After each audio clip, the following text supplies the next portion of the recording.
Standing at 3 stories with 30 private rooms, 30 short-term rehab rooms, and multi-purpose rooms, with a capacity of 240 guests, our new facility at Center Care is a sight to behold. Our state-of-the-art building ensures that comfort and care is our top priority. Our spacious rooms have all the amenities our residents could ask for. Center Care takes great pride in our new facility. For more information, visit centercare.org. We look forward to seeing you.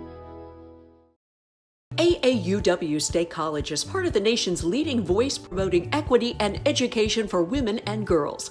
We bring together women from diverse backgrounds and learn from each other. Our public programs reflect our mission, providing tools to help women become more self-sufficient. We share our individual stories and work to find balance in our lives. We advocate for public policies that break through educational and economic barriers for issues like pay equity, public education, and fair districting. We gather books for our annual used book sale, held this year in October and again in May of 2022, raising funds that support a wide range of services in our community. Our scholarships give women an opportunity to finish what they've started. Our STEM programs foster learning and discovery for girls at an important stage of their development. We are changing the climate for women and girls because equity is still an issue. Join us. You're watching CNET, Center County's Government and Educational Access Network.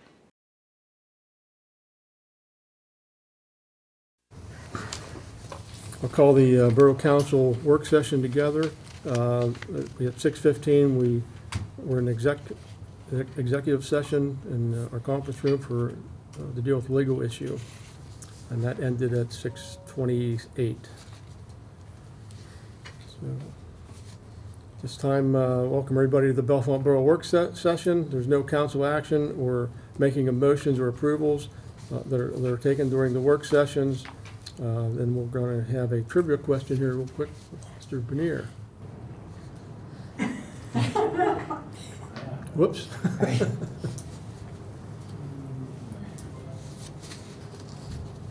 So for one season, take it away from government for a minute. For one season in 1943, Doug, get off of your computer. The Philadelphia Eagles and the Pittsburgh Steelers merged to form one team due to the loss of many players to World War II. What was the name of that team, Mr. Mayor? The Steagles. That's correct. Good job. Good job. For extra credit, Mayor. The State College Area School District was the first school in the country to teach what? Driver's education. 1958. They started teaching driver's ed. I'm also certified in driver's education. For any of you that want a refresher. Al Krabs. No. Roger Rickard. No. I don't know. You got me. His name's on the street up there. The Steagles. By the by the football field. That's named after a street name. Miller, wasn't it? Yeah, Miller. He was the first driver's ed teacher. I think so. I think it was a Miller. All right, we're going to move on to special presentation. So our first item is going to be Lori McGowan, our Borough Finance Director, and Deb Berger, our Borough Treasurer, to give us an update on some financial reports and the Treasurer report overviews. You're welcome. All right, Jim, you go first. Go ahead. I get home with my information from you anyway. So, in your packets tonight should be all the financial reports. The one that's the most important that I look at after 20 years of being here, this is really the one that I look at. It gives an overview of where we're at a point in time versus the budget. Now in January and February, those numbers don't really say a whole lot. It's pretty early in the year, so don't get worked up about the numbers then. And don't look necessarily at a line item. One line can be over, but all the other lines could be under. You want to look at the total for that section. And then if you go through and look and you think, oh, that looks a little out of whack, then you can ask questions, give Ralph or Dawn your question, they'll get it to me or give me a call. But it's really hard at the beginning of the year to know that. Just say, Lori, which report were But you? budget versus actual. So it's this one right here. No, for- not the summary, the big one. This one, this one. Big one, yeah, looks This is like what you this. think is most important. Yes, Okay. that's what I think is most That's important. all you wanted to know. Yeah, sorry. And some of the things would look a little odd because things like the real estate taxes, they don't start to come in until March. So you can't even really, there's nothing even to look at till then. Same way with state police fines, they come June and December. The real PERDA it's called, that's received in October. Act 205, which we get a lot of money from them, that's also in September. That's the pension money. The fireman's relief money comes in September. It comes in and goes out. The state has to pass it through our books. So it's an in and an out. So until those monies are received, you're just gonna see zeros. So don't get excited when that stuff happens. It's just normal. There's also the one that Dawn held up, this one, that's the summary. And all that does is summarize the totals in the budget to actual. We have been asked if we could just do a summary, and that's what this is. So there's also things that come up during the year that we didn't budget for. A truck could blow up. I don't have a crystal ball. I don't know that stuff. So then it makes it look really out of whack. But don't get too excited because that stuff happens sometimes. Then we had been asked for a current versus prior. It looks like this. It says GF Statement of Activity. We have been asked for this one. I don't even look at this. I make it for you. We have been asked for it. The only thing that's consistent about the borough is the inconsistencies. So this, to me, doesn't really tell me much, but if it does for you, that's great. If you get something out of it, we give it to you. If you decide you don't want it, we can stop. The last one is the summary of checks. This tells you every transaction that happened that money went to someplace, to a vendor, to within the different accounts. This is mainly so that, the big thing about this is it gives us a record for eternity that you approved what happened. It's a record that we put in the minutes for eternity, and it shows what happened. And then Debbie's report, do you want me to talk about it? Sure, go for it. Her treasurer's report looks like this.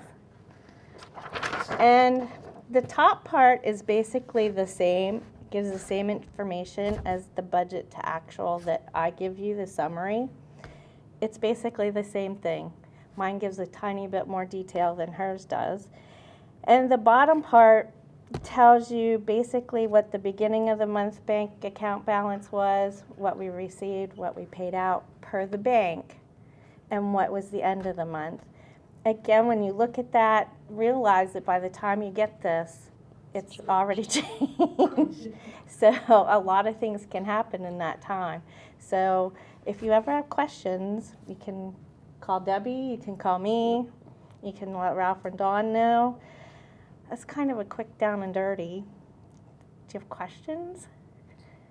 I'll ask the question. On your reporting, how much duplication is that, or close to being a duplicate, if it's all the same information?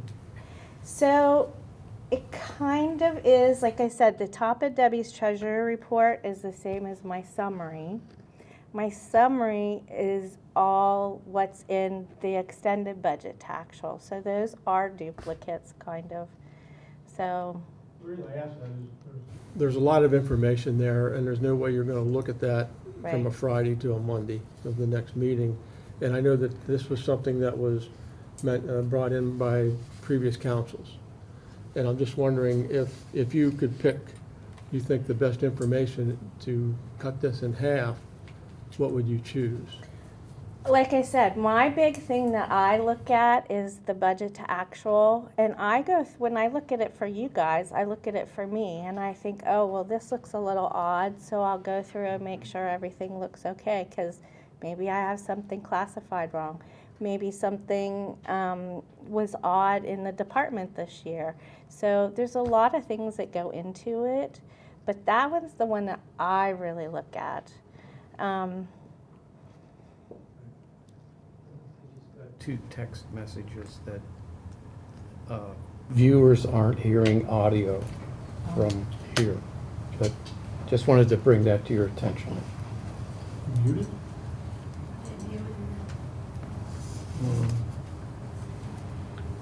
We're not here. Deb, can you hear us? I can hear. Can't hear a Oh, she's talking to that. Oh.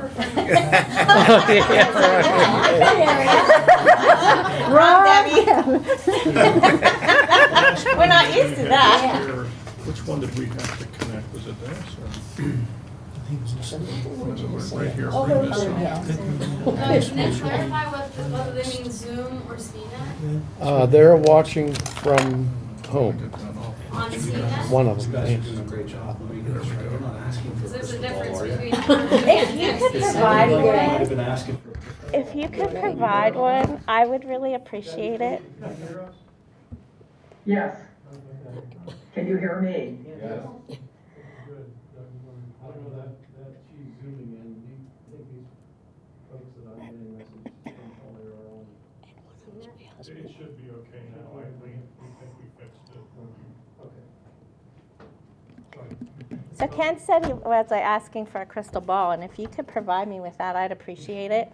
Because one of the hardest things to predict is what the weather's going to be next year, to know how much we're going to spend in road salt and plowing and overtime and all that kind of stuff. So it's just a best guess. That's why I said don't get too excited if one line item's over, because I don't have a crystal ball and things can happen. Like we might decide to switch who we have our phone through or our internet through, so the prices could go down. Right now, last year I budgeted for an increase in gas. Did I budget for double gas prices?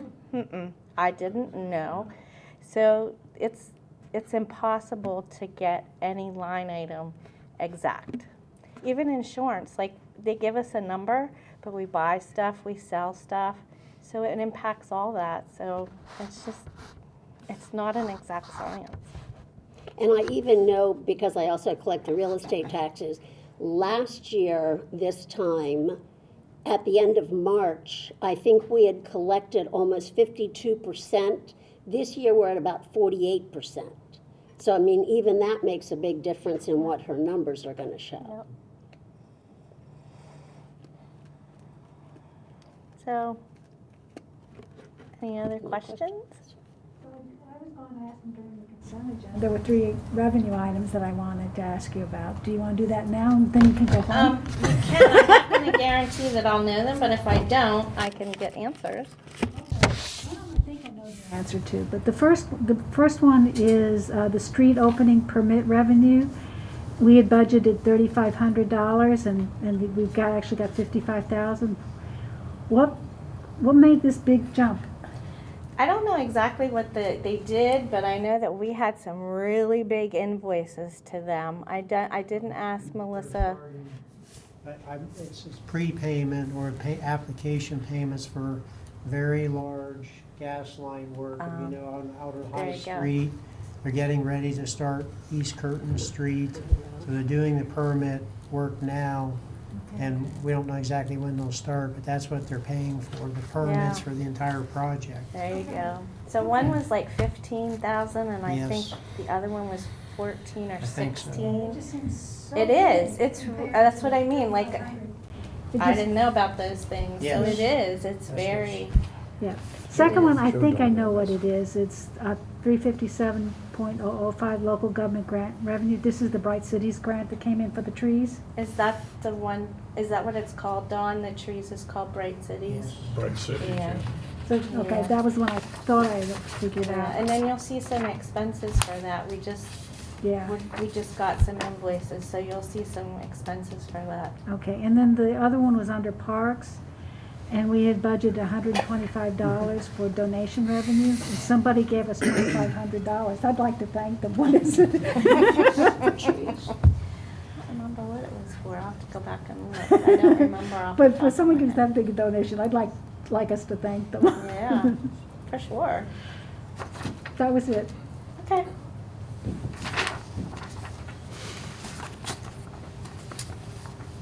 Any other questions? Any other thoughts? Thank you for your job well done. Yeah. Yes. If you come up with questions later, like I said, let Dawn or Ralph know, or you can pick up the phone or shoot me an email. Because once you start looking at them, you might have other questions now that we talked about it.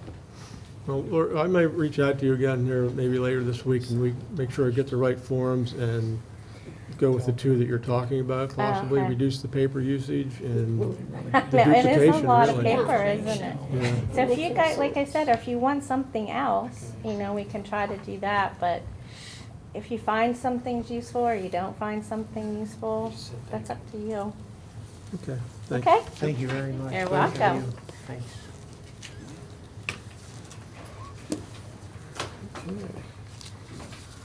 Let's see, our next discussion is special parking places for the pickup that we've had. We had the meters bagged where people could go curbside and have food picked up or have it brought out to the car. And we extended that to this meeting. And now our question is, we're going to continue that program. And then we had a report from the borough parking enforcement officers. And did everybody get a chance to read that? I mean, I can read it out here. It's not that long. Parking officer Whitehill and I have unanimously agreed that the pickup and drop-off 15-minute meters can return to normal meter use at the end of this month, April 2022. We've observed that most of these spaces are not used for 15-minute use and typically get parked in for either longer periods of time or not used very often at all. The only businesses that we observed this pickup drop-off space getting used as should was the Bellefonte Walk. However, we recognize in fairness that we cannot let one business continue to have a meter for their business while others do not. Therefore, they suggest that these drop-off and pickup areas return to their normal 2-hour limit use. Discussion? Going back to 2-hour, is that what you said, Randy? Yeah, go back to 2 hours. That's what they were, and then what were they during the pandemic? They're pretty much free. They were bagged by the restaurant or whoever. And then the idea was you could go in, pick up your food or Right, whatever. which is great during that. Have we heard much that they're still needed? I think that's what we're trying, we didn't pull the businesses. Yeah, We- just what they said, okay. Yes. All right. And the restaurants did have 2 meters at one. We did drop a Yep. meter. Yep. And then we left this on there for a little bit because things Yeah. weren't, were still kind of hazy, but, no, it's true. Yeah, Right. which is good, yeah. Can you repeat the comments from the officers again, please? What did they say? Their comment was that they unanimously agree that the pickup drop-off 15-minute meters can return to normal meter use at the end of this month. That would be the 2-hour limit. They're typically not being used as pickup, but more of a longer period of time. So it's. I mean, they're gonna see it more than any of us, probably, Yes. so, okay. Is there a 15-minute meter at the walk right now? All the meters are 15 minutes, Doug, Yeah. because you can put a quarter in any meter and get 15 minutes. Okay. Because they're pickup only, The walk, yes. right? Yeah. I mean, they're busy, yeah, Mhm. usually in the evenings. Oh, There's Yeah. no 15-minute maximum. There's 15-minute minimum. Right. No, we have about. Was there one by the? Yes, we have about 15 meters that are 15 minutes only. That's Yeah. the ones I was Quarter. referring to. Yes. So I thought there They're was spread one at out. the walk There was one at Plum's Drugs. Yeah. One near the post office. I'm Two just near the thinking post that office. those should accommodate, as they did in the past, The before amount of people that, the pandemic, that we're reverting back to those original 15-minute. I mean, based on what they said and the fact that we've extended it a couple times, I mean, it seems reasonable to go back to, are we gonna need to vote on this? This is on the agenda for tonight, yeah. Okay. Okay. Any other questions on the parking? Seeing none, we will move into short-term rental draft ordinance. And due to the volume of this, we do plan to break down the review into smaller sections per work session. I do not know the extent of work sessions we're going to go through, but we're going to do the best we can to get through this and see where it takes us. I know there's going to be some agreement and some disagreement, but we're just trying to do the best we can for Bellefonte and our residents and the owners of the short-term rentals. Before we get started, I had a call last week that I think may affect what we're talking about, so could I present what the requests were? Was it, I guess, yeah, go ahead, if it's Okay. not, then we'll stop you. Bruce Cefelli called me on April 14th. He was one of the members of the short-term rental ad hoc committee. He asked if it would be possible for the ad hoc committee to continue their work in negotiating an agreeable ordinance with all parties concerned, and even if maybe including the council, but without having a moderator present. And he also asked if we're working on, that we look at the B&B ordinance at the same time to mirror the regs as much as possible. Okay. I had a conversation with him as well, and we kind of discussed that a little bit, but what I explained to him was, we're now, this has been put on council, and it's not going to be by committee. That has passed. But what I explained to him was he could start their own committee within the short-term rentals, and they can actually maybe be an advisory committee to council at some point, just like, even if they wanted to include bed and breakfast and things like that, but, that would be up to them to do that. Kind of like a business merchant Something. committee that you might have in a town. Yeah, because they're gonna see things that we might not see Right. right away, and they might see it sooner than we're gonna see it. And it's not that they need to report to us, it's just that it could be a vehicle for that. I'm here standing beside Gina because I was involved with the zoning, the planning commission part of this prior to Gina being employed with the borough. Back when Shannon was here, I was involved with the planning commission. Do we? Is there a microphone over here? I Yeah. guess there is, sorry. Yeah. So anyway, I just wanted to try to fill in any gaps. I don't want to waste anybody's time. I'm here to answer any questions members of council and the mayor might have to help you get through any questions related to the ordinance, get to a decision point. What we do traditionally, no matter what, we look at what other boroughs have done before us or at the same time. I have examples of other boroughs, mostly boroughs, but some townships that have adopted similar ordinances. That's what the planning commission used to form the existing draft. They looked from out by Pittsburgh, down by Lancaster, all over the place, including here in Center County. You know, we get, obviously everybody knows about the 7 weekends of the year. Other municipalities around us have adopted some type of regulation.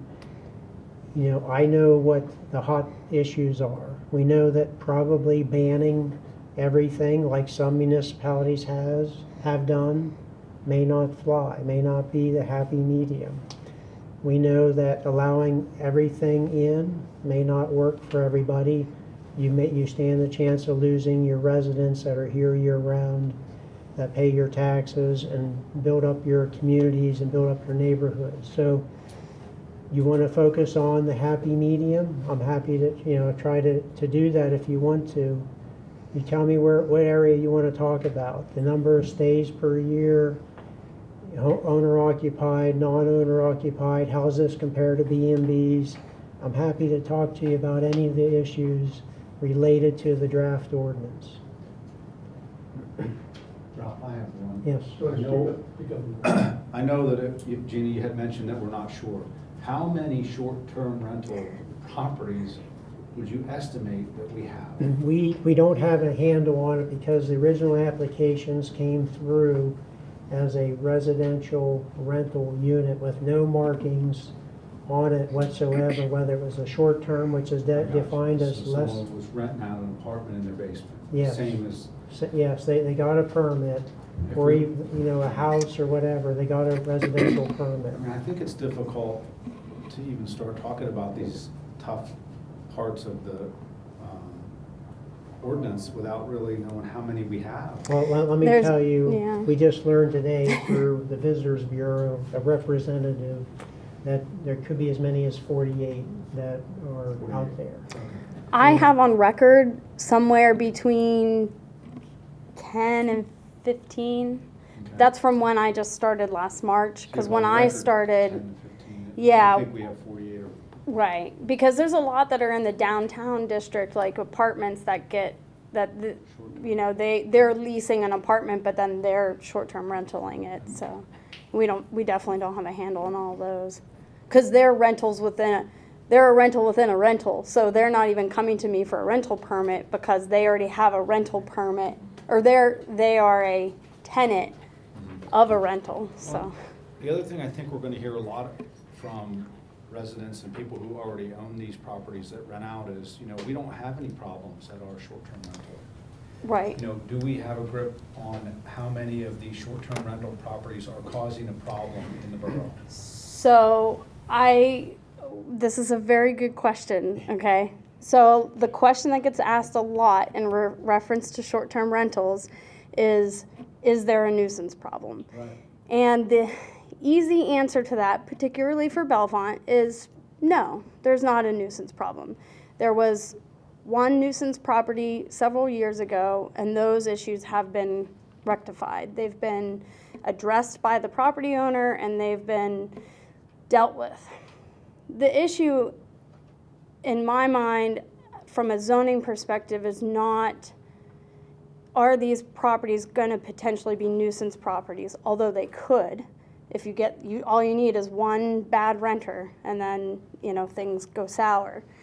But it's more that the people that are concerned about short-term rentals are more concerned about the loss of community and feel and the neighborhood feel. They don't want to be living in a house next to a vacant house, or a house, so, that person lives somewhere else, that house is vacant except for this. Saturdays in the fall. Right. Different people staying next to us. Right. Okay. So from the perspective of the people that are concerned about short-term rentals, that's their concern. Not necessarily so much about the nuisance problems. I have to emphasize they're concerned about the nuisance problems affecting their property. Noise, trash, whatever, loud parties, they're concerned about that. That was what happened out in the R1 district, out by Summit Drive. That's what the complaints were, noise and a detrimental effect on the neighbors that live there year round. Those are, I will add, the issue with noise, nuisance concerns is that they're hard to address. So, a police officer comes to a property, it's a short-term rental, and that's one of the things in the ordinance, and this is why it's so complex. I mean, those people that are staying there may have no accountability because they're just renting it for a couple days, but if so do you cite the homeowner? And, none of that is really spelled out right now. So Yeah, nuisance enforcement is hard. Nuisance, that certainly, that's a major issue. Really what the courts and everybody is focused on is a zoning issue.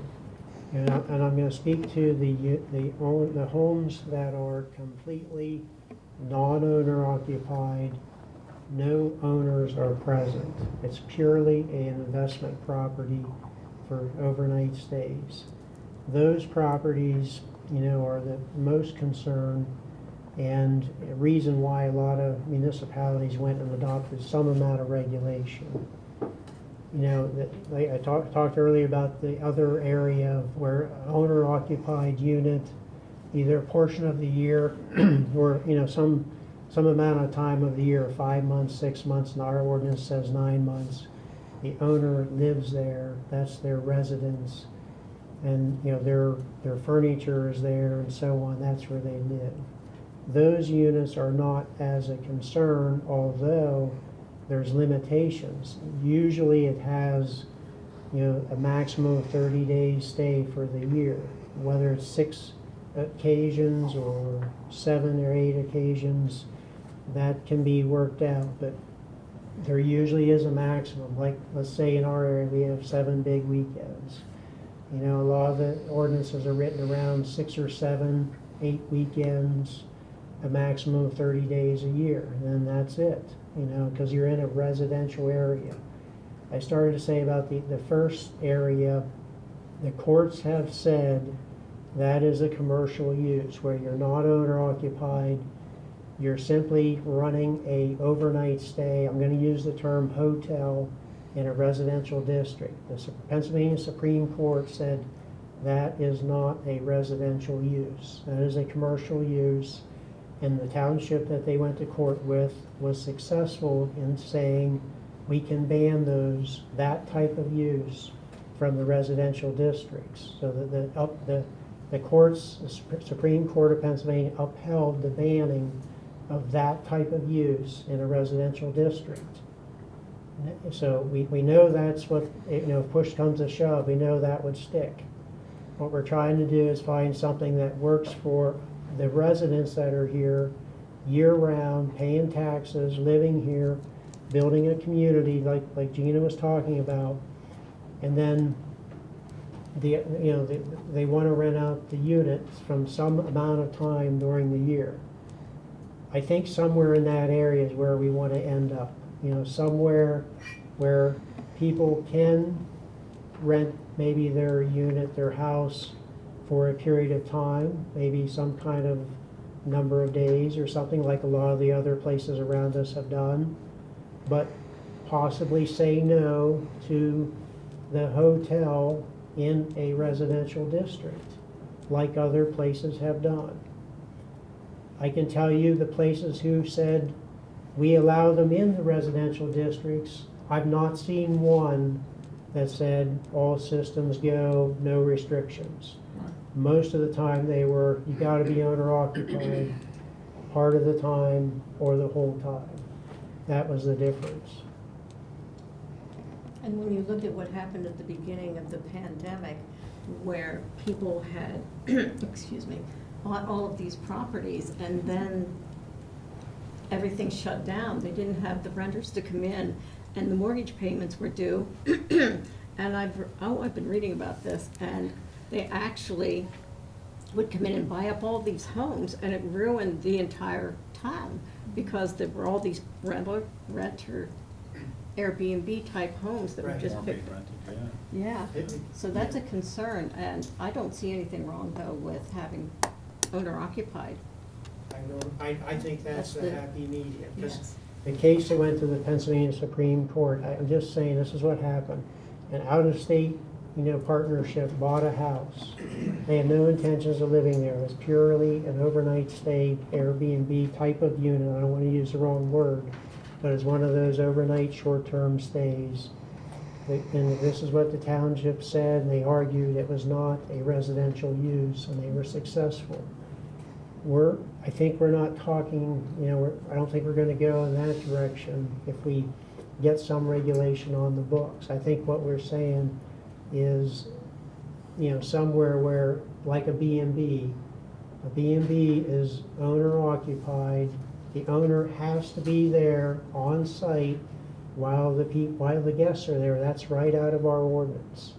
It's right in there today. We put it in 25 or so years ago. You got to be there when the guests are there.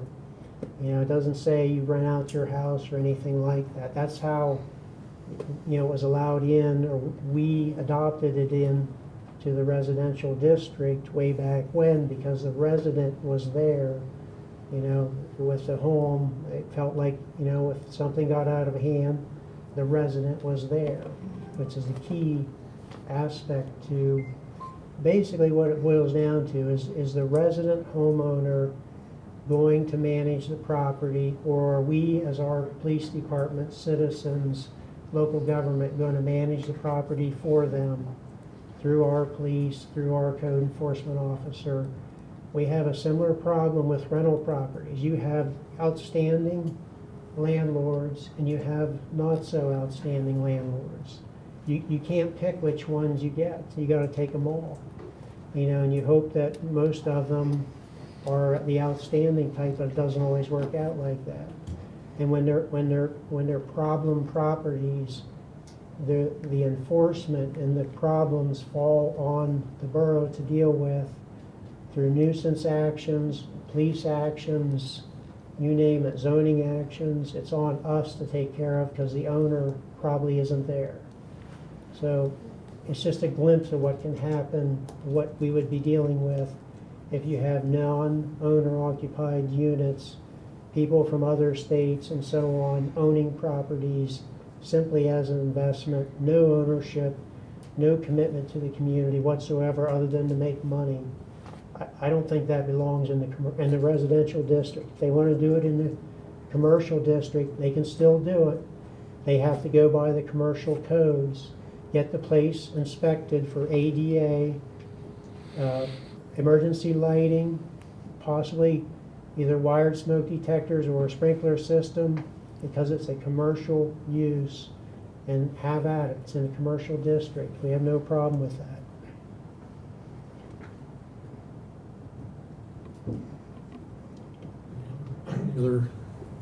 I think what the problem is, I agree with everything you were saying there, and it sounds good. The problem is, if I own a home near Summit Drive, and I want to rent it out for the couple weekends, I'm not going to be there. What we're saying is, I'd actually have to be there? No. That's where I'm confused. Right. B&Bs, you got to be there. Right. B&B, or you got to be there. Right. That was the residential original houses intent of that a are bed and being breakfast. rented, the owner's not down in the basement, Right. waiting to see if the police come. Right. B&Bs, you got to be there. That's what it sounded like. Okay, No one's well, going to sign up for that. The owner has to have that as their address, Okay. tax-paying address. And now, the amount of months per year varies. Our draft says 9 months. Most of the ones I looked at around us are 6 months. You know, whether we do something different there with the draft, that's up to council. But some portion of the year, that's your home. That's where you live. Right. You don't have to be there the weekend that there's a Penn State game. And But you should have a contact person that's nearby. That would be all in your Right. application. You'd be permitted. Yep. And we'd have your contact information in case of an emergency. That's my concern is, you know, we have people who have put money into some of these homes for the short-term rental, and there has not been many problems other than what you had mentioned earlier.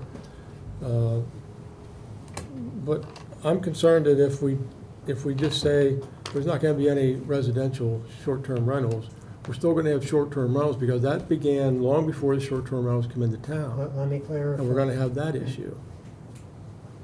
You know, trying to answer your question, the draft is written, there would not be any new permits in the residential areas. Maybe that we modify that when we go through and have a public hearing. And maybe we say, go to something like what College Township did, and Ferguson, some of the other ones around us, and the other boroughs. limited amount of times per year if the conditions are, that's your mailing address, that's your place of residence 6 months out of the year, what have you. Now we could, just like we did, Randy, with, I gave this example to you the other day, things change in zoning and society, things never stay the same. The building codes change every 3 years.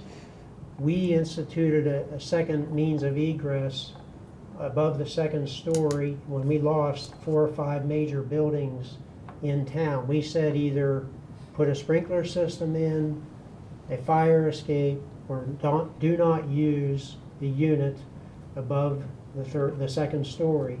And we had 100% compliance in one of those areas. They either didn't use the unit, they either put in a fire escape, or they put in a sprinkler system. We never went to court, never.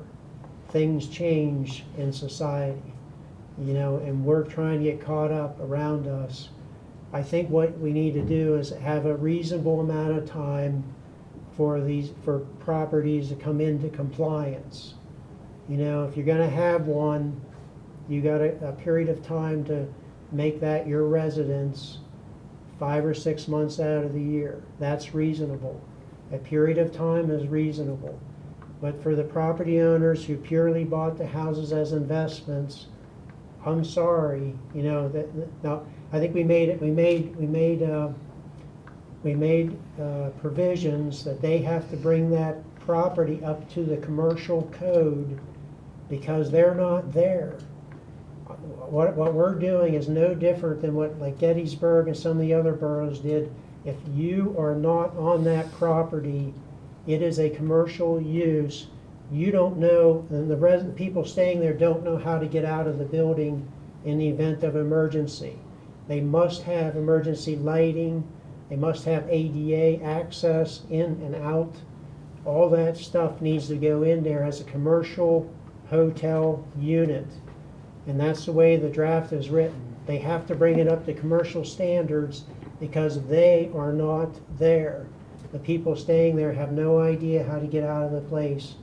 The owner could be in another state or whatever. You know, by the time they call somebody, it's going to be too late. I'm just telling you what other boroughs did. Big tourist boroughs like Gettysburg Borough, they have it on the books. If you have what they call a tourist home where nobody's there, it's purely investment. They let them have it. You're still limited on the number of stays per year, the number of occasions you can stay, but it's all set up under a commercial code. You got to get a stamped set of plans. You got to have the sprinkler system, the emergency lighting. Why? It makes sense. The people staying and coming, they don't know the place. They don't know how to get out in an emergency. They got to have emergency lighting and that kind of thing. So we made provisions. Maybe we need to tweak it a little bit. If you want that kind of unit in a residential area, have at it, but make sure it's safe for the people staying there. That's all we're asking. Give them a period of time to bring it up to code. So I have a related question from what you just said is, do we have, and this I can see why it's so complicated. Do we have it in the way the current ordinance is written, is that the non-occupied residents are only in the commercial, and we have that districts, and that's what we're doing with them, and then you're suggesting that for the residential, we have a second thing that they have to be owner occupied, and then both of them have to meet the time limits that you're talking about? I'm going to try and answer your question very long. In the commercial, I think the way it's written, or it should, I have to double check. The intent is if you're in the commercial area and you're not owner occupied, because there are a few houses in the commercial areas, it needs to go through the commercial standards of emergency lighting, and that's what's meant in the residential area where you're not owner occupied. So I might be off by a word or two, but that's the intent. And of course, it's just a draft right now, but I'm telling you, other boroughs have written them like that. The boroughs like Gettysburg Borough that gets, most of their traffic is tourist traffic. going to the battlefield and so on. That's how they wrote it. If you're not there, and that's not your home, it's purely investment. You go through a commercial set of codes, which we tried to put that in. It's in the draft. People who have permits and they're not living there, they're good till the permit renews. And maybe we want to change the cycle. The draft is written as a yearly cycle. Maybe we want to extend that to 2 years, give people a little bit of leeway. But when the permit comes up for renewal, they got to comply, just like the people who had the fire escapes and the sprinkler systems. They had a period of time to comply. I think it was 3 years that we gave them. But the point is, if they want to keep the unit, it has to be set up as a commercial unit, and keep it that way till your permit, you stop with your permit expires, what have you, then you're done. Then it's whatever the ordinance says. If we have them, and it has to be your residence for 6 months out of the year, that's what we're going to look for to grant a new permit. We follow the ordinance. I did. With the commercial property, as you're referring to, there were safety concerns. Yes. Was part of that because nobody was living there. But isn't that the same thing with the short-term rentals, because the people that own the building aren't there either? Or am I kind of confused about it? It can be. I think the idea is, there's a multitude of situations, whether you're renting out a room, you went away and somebody stayed in your house, it's still more of a residence. I think, they understand, maybe you meet the people at the door when they show up to rent your home, you walk them through. I think there's some kind of more informal, more relational work that gets done when you're renting out maybe your basement for a football game weekend versus nobody's on site. You found the place online, you didn't talk to anybody, nobody's there to show you through. But could things happen? Absolutely. I think we're trying to figure out what's reasonable. Like again, I always go back what other boroughs or townships have done as a good place to start. Okay, thank you. Yep. I think I have the current draft of I'm reading item K on page, I don't know what page it is, of the ordinance. Okay. The occupancy of a short-term rental dwelling or property may not exceed 5 unrelated guests at any time, no matter what the stated occupancy limitations may be. This regulation takes effect in enactment of this amendment. So, I've heard that Airbnbs have more than 5 people occupying it on a rental. How do we determine how many people are permitted in the Airbnb? So, if my house is a 3-bedroom house, I can stick a fold-out couch. Okay. You go by the ordinance. The ordinance of This says a the maximum. property maintenance code, or The borough, if the borough were to adopt this word for word, and that's entirely undecided. Okay. Well, let's pretend you adopted this as is. Then 5 is a maximum for unrelated people. So where's the unrelated stop? I mean, you could be married to my sister and be related to me. I think in the definitions, we'll have to check. Yeah, Definitions gave some examples of what's related, and how that works. Some ordinances are written differently. This is a draft. Yeah. Right. This came from the planning commission. I can tell you that came out of some other borough or township ordinance. But I've seen them where it's limited by the number of bedrooms, and space.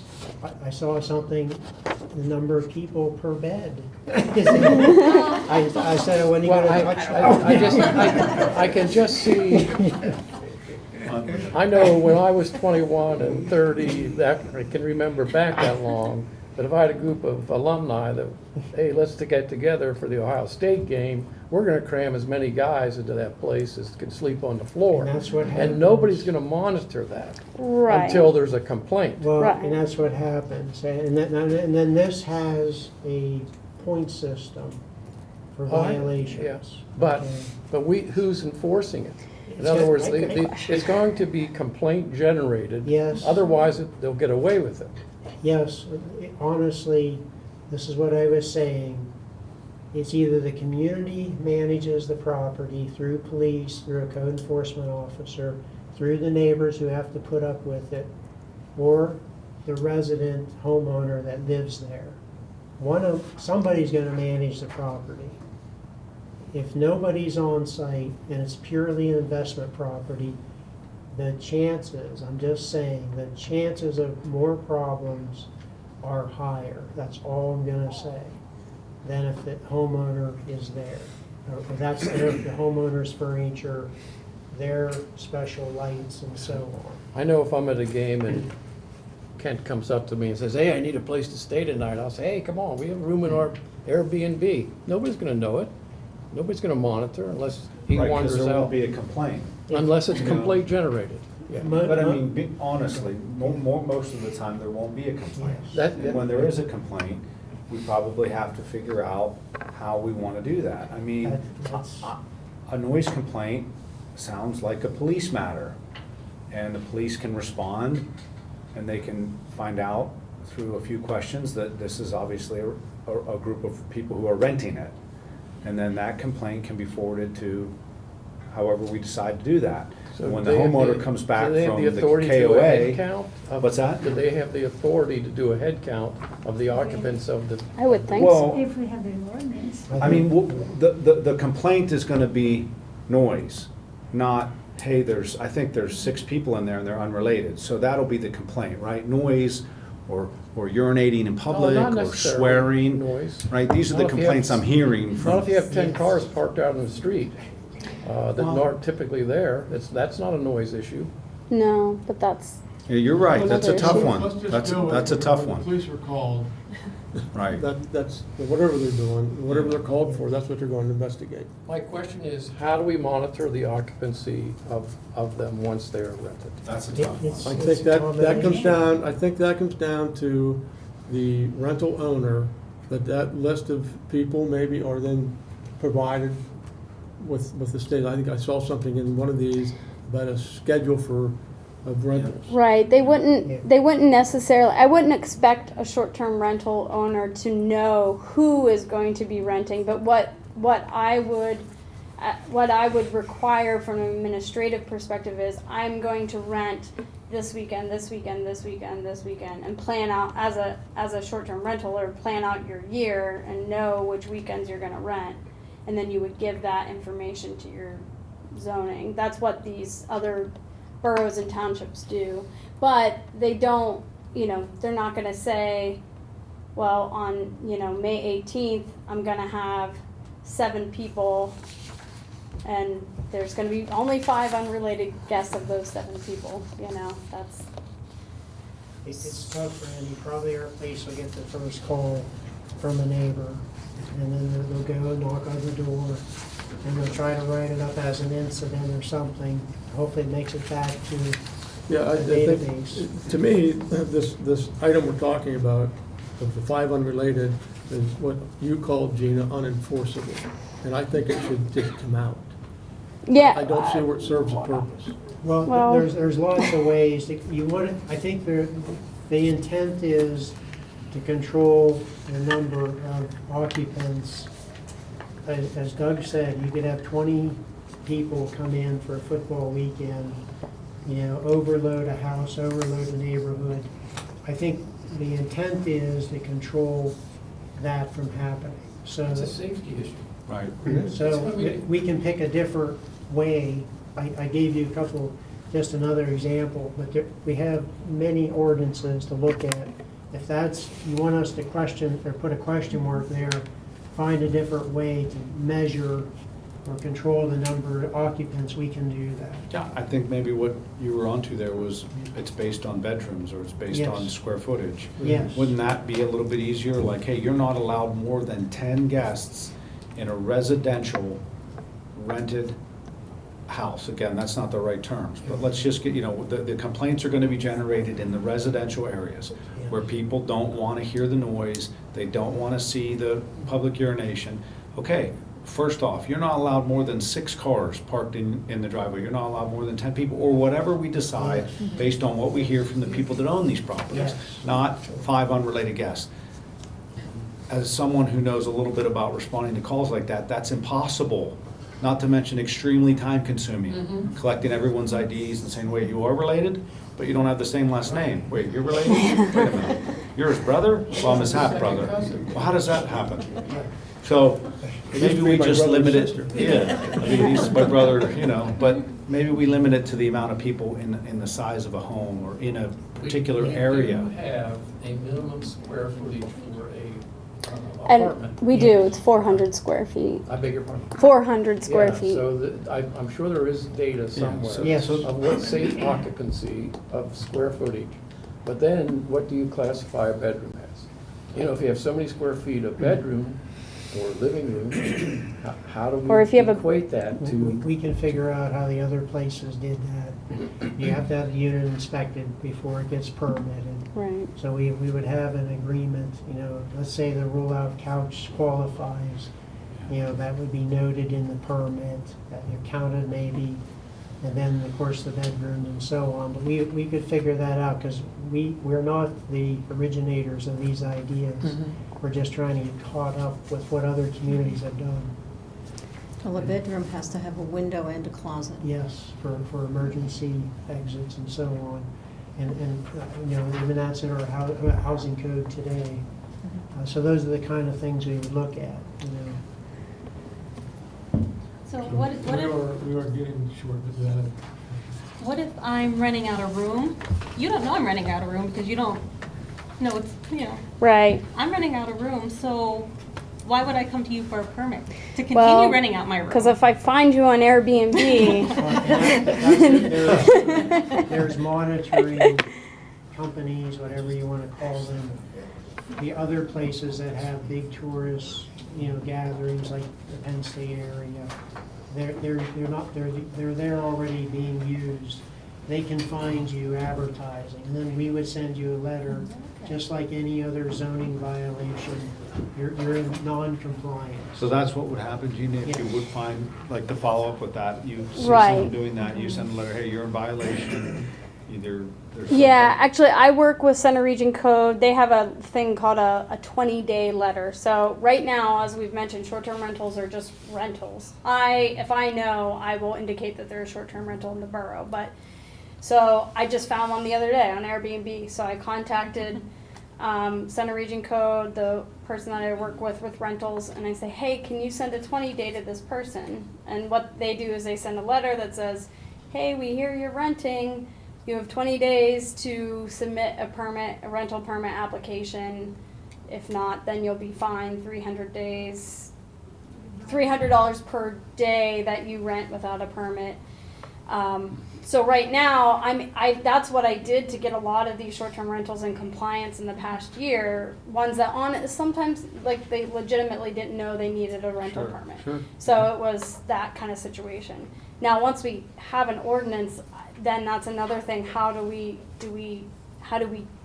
allow illegal rentals, short-term rentals? Do we, I don't think we do. We're going to run out of time here, so Yeah. I want to close this up.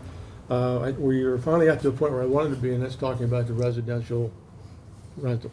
And this is the biggest sticking point, I think, of this whole ordinance.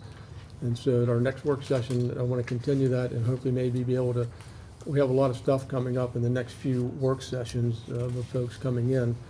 And so if we can still manage to keep like 45 minutes on this, that'd be great. But just to mention a couple things, I basically worked with this ordinance all weekend, kind of looking at it and what I thought was useful, what I thought was not. And a lot of it isn't really clear as you go through it. there was not a definition of an owner non-occupied. I gave you one at the. Well, I can give you another one. It would be a rental owner is not required to live in a short-term rental. The rental owner or person in charge must live within certain miles of the rental. The owner is required to provide rental address and contacting, for the purpose of contacting the owner or person in charge in the event of any complaint when police are called to the address and in the event of emergency. Failure to do so would cause rescinding of the owner's rental permit and fines to the owner. So it makes the owner responsible for what's going on there. In the event that a non-owner of a short-term rental in any residential district decides to no longer rent the dwelling or decides to sell the dwelling, the rental permit will end at the last scheduled rental or at the time the dwelling is listed. The tourism rental permit is not transferable and would be rescinded. And that basically ends that short-term rental. Because we would not be putting new rentals in there. Right, that was something that the short-term rental committee had suggested. It's in there. Yeah, okay. But it's Right. just in there. Yeah. So in some ways, the way it's written is confusing. And that's one of the things I think once we get these main points taken care of and looked at, then we create this ordinance out of that. But that's let's look at that for the next meeting and try to get into the real meat of the residential areas and around. Next time, could we go, I don't know if it's page by page, paragraph by It's not gonna make paragraph? sense. There's basically a section in here from sitting and operating requirements, and then most of that is where I pulled most of my information out of. Everything else is just management type stuff. Right, but we have a lot to discuss in that we have not discussed yet, correct? Yeah. Okay.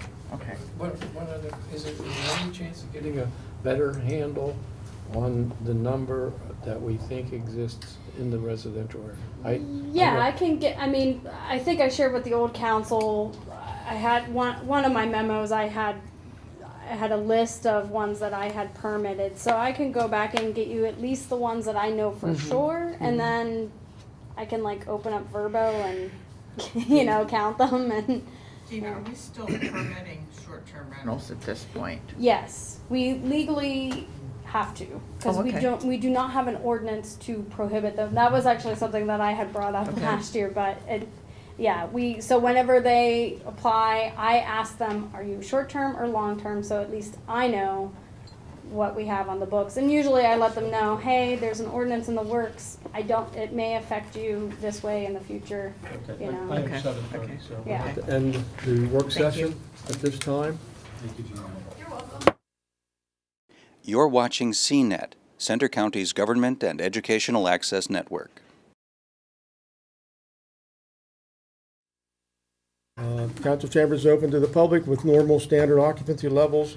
Face coverings or masks are optional. See what else I can go through. We do have people meeting virtually with us this evening. And so we welcome everybody to the Bellefonte Borough Council meeting. We'll do our best to start these meetings on time and end on time. Due to the room acoustics, we still have issues with people being able to hear, so we need to speak up and we're speaking. And people coming up who have comments will need to do the same at the podium. Give your name and address and what topic you want to speak about.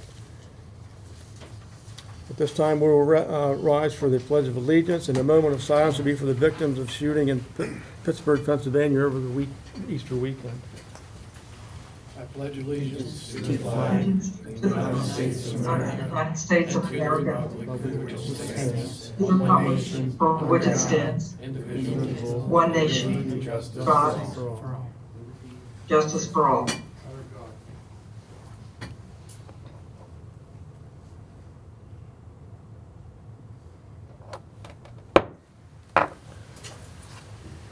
Roll call. Mr. Bernier. Here. Mr. Brackville. Here. Ms. Cleaton. Here. Ms. Dan. Here. Mr. Johnson. Present. Ms. McKean. Here. Ms. Purnell. Here. Ms. Sedgwick. Here. Ms. Tosti Vasey. I'm here. Mayor Johnson. Here.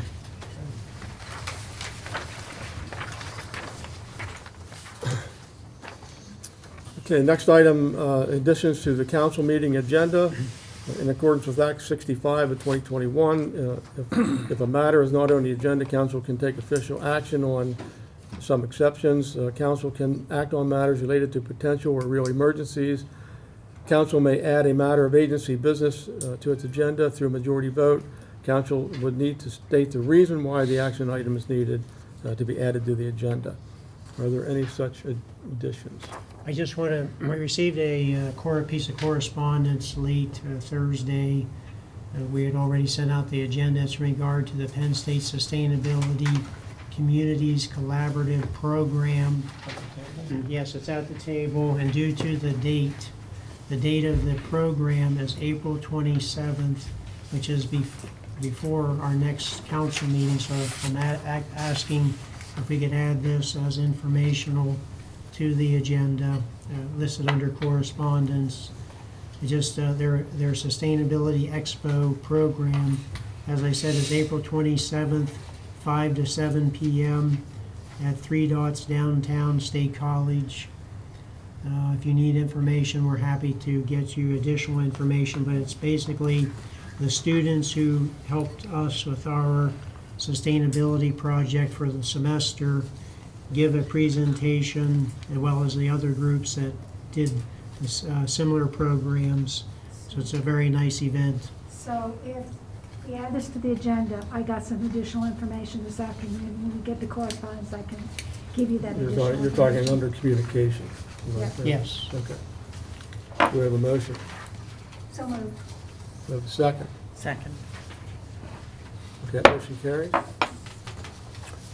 Any others? Okay, so we'll move sustainability from Penn State under communications. Under public comment, the public are welcome to come forward for oral comments regarding any action items listed on this meeting agenda or added by a majority vote at this meeting. No deliberations will be entered into the council at this time. Please sign in, come to the podium at the appropriate time, state your name and address, and which item you are speaking about. Is there anybody who has a comment, want to speak? Okay, seeing none, we'll move on to public hearing. There's somebody online. I think she wants to do the public hearing, though. I think it was just confusing. Okay, so we'll move into the public hearing. The public hearing was advertised and scheduled to receive comment on proposed zoning amendments related to the borough sign ordinance and changing the maximum height to ceiling. Is that correct, or is it to roof? It's to the ceiling. Okay, from 65 feet to 75 feet for the Waterfront district. So we have two items, sign ordinance and height additions. Anybody want to speak to that that's in the audience? Seeing none. Who do we have on? Jenny Lynn, did you want to say something regarding the sign ordinance? I do, yes. Go ahead. I just wanted to update everybody on a project that Downtown Bellefonte Inc. has been working on. So when we think about vibrant downtowns, most vibrant downtowns have directional signage. And so the purpose of this project that we're working on is really to provide an overall image of our district, of our business district, kind of creating a sense of place. We are also, as an organization, really focusing on the infrastructure of our downtown, tourism, and increasing foot traffic for the downtown businesses. And so we are working on a signage program that it has a holistic design approach to navigation. And we're utilizing a lot of the language that has already been developed in the signage wayfinding project. So that portion of the design has, for the most part, been completed, and we're waiting for implementation. So if you look at kind of the historic Bellefonte updated logo, that is a portion of that wayfinding project. So taking nods to both the color palette, the font, the overall look and feel of that, and designing both a digital and printed illustrated map of the historic buildings in the downtown district. And then in addition to that, working on an illustrated map of kind of the larger Bellefonte area in regards to context. So it may include portions of Milesburg, Pleasant Gap, Benner Pike, and then in addition to that, working on signage wayfinding project that would kind of correspond to that, but is kind of open flags for the businesses. So if we think about the colors that are in the logo, the historic Bellefonte logo, thinking about incorporating those into a map. And so if, retail is kind of designated a purple color and restaurants are designated kind of a maroon color, making sure that those also correspond with the open flags. So each of the open flags could, while they will be similar, they can also integrate uniqueness into each of those flags. So we're in the very early kind of planning stages of this. This is something that has been talked about for, I want to say 3 or 4 months now at the business owners meeting. The overall response is very positive. I think that business owners are excited about kind of this design program. And DBI is very much looking to also kind of create a package that would make it easy for business owners to kind of sign up for the program as well. So it's an overall kind of designed downtown district wayfinding project. And I just wanted to update everybody on that, as I know the sign ordinance is up for vote later this evening. Thank you, Jenny Lynn. Are there any other public comments?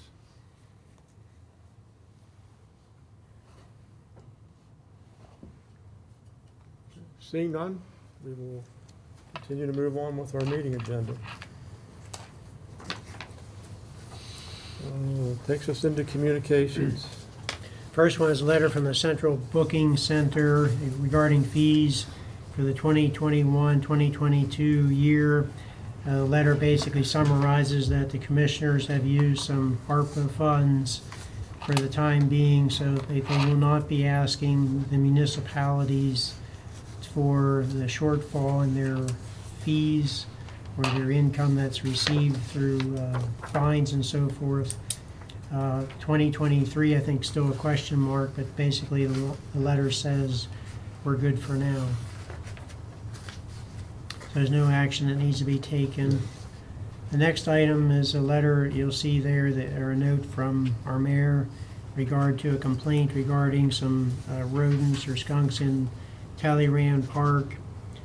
We have not done anything in recent years. I know probably a while back we did either supplement or help residents who had some problems with some skunks, and we created a partnership.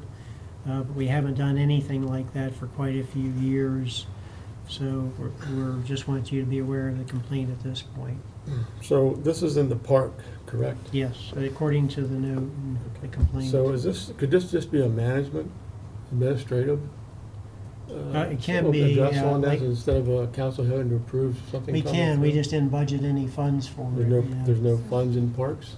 There is a funds funds in parks, but we didn't, discuss anything. I know we've brought in different things for taking out extra geese or ducks. We usually run that through council. If we could, if administration could contact a couple of different pest management companies, get some pricing, and then bring that back, then we could go from there. Sure. But through communication, one of the concerns was if some of the skunks were maybe sick or not well. The appearance of one and the odor that it was giving was not customary to normal skunks from what was reported. We check with the game commission. I think a game commission might be helpful with that, in that line, it Yeah. would may be very helpful. So can we just speed up the process? I mean, why wait for 2 weeks to give the administration the okay, or am I not hearing something? We need to know what the funding's gonna be If and we where we have to can, pull it from. if they're reasonable fees, we'll just go ahead. Is that reasonable? I think there's some urgency to get this problem I agree. resolved. That's what I'm trying to, yeah. So if our staff sees it as reasonable, I would support your decision. All right, we'll look At into least it. I would. Yeah. Do we need a motion to do that? No, we're letting it be handled Okay. through administration. Okay. Next item is just a news announcement through the Pennsylvania Wilds program about a remote work program they are promoting. Looking for the flyer here. Individuals who are encouraged to apply by April 30th, so there's not much time, for a Bellefonte live and work opportunity. I believe it's around July of this year. The people would consider applying to live here and do the remote work in Bellefonte. Really, it's a pilot program to see if rural Pennsylvania can draw the remote workers into our beautiful communities and have them, have the best of both worlds, have the good remote job but live here in a nice community here in rural Pennsylvania. So it's a good program. More information can be found at, again, the Pennsylvania Wilds program. The specific web address is wildsareworking.com, but again, the Pennsylvania Wilds program is sponsoring this program, and you can get an application again through them. Also, Jenny Lynn Schuster, who is still with us, the Main Street manager here at Downtown Bellefonte, Inc., appears to have information as well. So DBI, Downtown Bellefonte Incorporated, or the Pennsylvania Wilds program for more information. So if people are interested, it is, applications are due by April 30th, and then the participation is July 2022. Yes. As you had mentioned. And then the last item is the letter that we added to the agenda this evening regarding the Penn State Sustainability Program. I talked to Lona this afternoon after getting the flyer. She said that all council members and the public are invited to the Penn State University Spring Sustainability Expo. It's on Wednesday, April 27th from 5 to 7 p.m. at 3 Dots downtown, which is at the intersection of Beaver and Pew Street. John Dawes from the Pennsylvania Watershed Foundation and formerly with the Chesapeake Bay Foundation is the keynote speaker. He'll be speaking about current funding opportunities on watershed restoration program. So it could include something about dealing with our dam. Parking is available nearby in the Pew Street parking garage, and the Bellefonte specific projects that will be presented are the graphic design program for the branding for the climate action plan, a newsletter for sustainability communications, and possibly the solar mapping project. She did not know this afternoon whether they would be close enough to being finished or whether that one would be presented or not. So we have 2 and possibly 3 there for Bellefonte. Thank you. And now we move on to the consent agenda. And I would like to pull budget versus actual summary March 2022. And I'd like to pull the minutes. Meeting minutes. Okay, so we get the minutes. Okay, anything else? Okay, seeing none, then I'll call for a motion to approve Stover McLaughlin invoice, the budget versus actual March 2022, the current versus prior March 2022, treasurer's report in March 2022, and the voucher summary March 2022. So So, I'll make that motion. I have a motion by Joanne. I'll take a second by Deb Clayton. Any further discussion? Okay, seeing none, those two items are pulled. Do we need a vote on that or just pass it? Yeah, we need to vote. Go ahead and vote. I'm sorry. I'm trying to move it on. So all those in favor signify by saying aye. Aye. Opposed, same sign. Aye. All right, that motion carries. So those items are pulled as listed. So which do you want to do first? The minutes Go ahead. or- Go Okay. ahead. On page 2, under the consent agenda, it says the minutes were removed and the Golfin invoice was removed, but it does not say anything about the information on the questions to the invoice or on the revisions and who made the motions and seconds to accept those once those questions were answered, and I don't have that information. Which page was that on, Joanne? Page 2, 1, 2, 3, it says consent agenda, the second paragraph. So we had the regular consent, Purnell, Dan moved for the consent agenda, Purnell seconded it, but the stuff that was removed, we don't have the information on who made the motion and who seconded it, and how the questions were answered. We'll just have to go back to the CNET, revise them and bring them back to the next meeting. Okay. And so here's my note for you. I got it here. We'll take it off that. Thank you, Joanne. Who motioned and what happened? Because Yep. I went through that and I missed that myself. Okay, and I just wanted to pull the budget versus actual summary, March 2022. If you see it on the, you have a blue 2021, and this is on the top page. This is on this page here. It's listed across the top correctly, but underneath it has where 2022 should be, it has 2021 on the bottom page under by expenses, and continue on to expenses in the next column. It also has 2021 instead of 22. So those are the two corrections for that. Okay.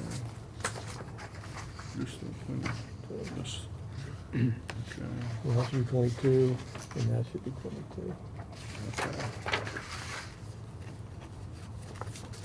Good catch,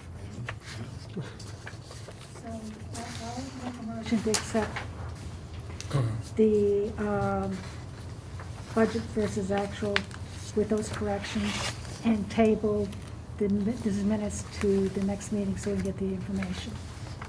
And do it one motion that way. Didn't we already do that with you and Deb? No, we did the They consent pulled. agenda. Yeah.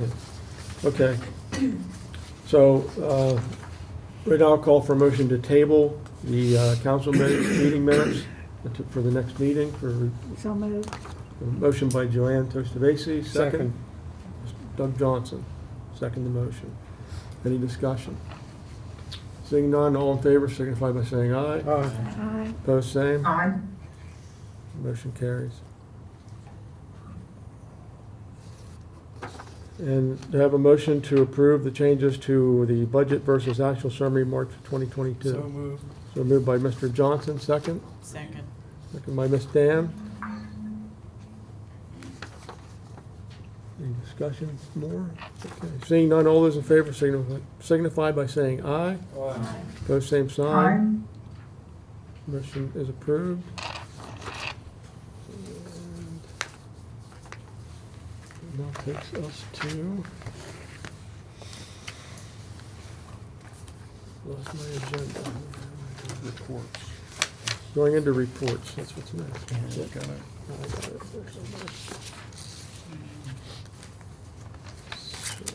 We have Gina, you want to come up? You're the, well, actually, no, we have Mr. Mayor to do the report, his report. We have the monthly police report. Chief Weaver is here if anybody has any questions from the packet that was attached. And just for the community, one thing that I thought was important that Chief Weaver added with spring right around the corner, the chief would like to remind all residents and visitors to lock your vehicles, especially at night, and to not leave valuables inside. Statistically speaking, more thefts from vehicles occur during warmer weather months, Also, it is extremely rare that a locked vehicle is broken into. So I thought that was important for everybody just to remember as hopefully the weather starts to warm up. Hopefully. You also have a proclamation. I do have a proclamation. I do.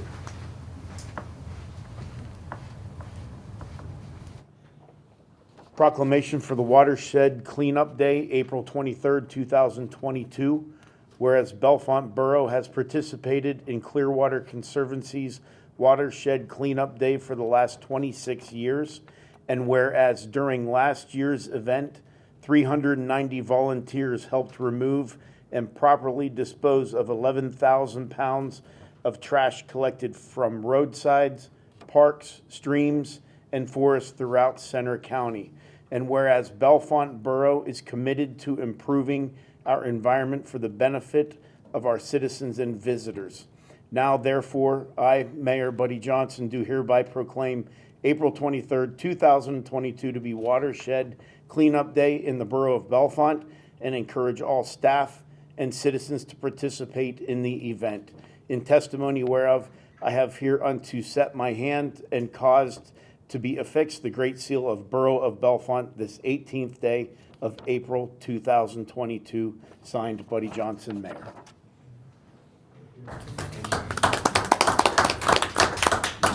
Where are the volunteers supposed to go on Sunday?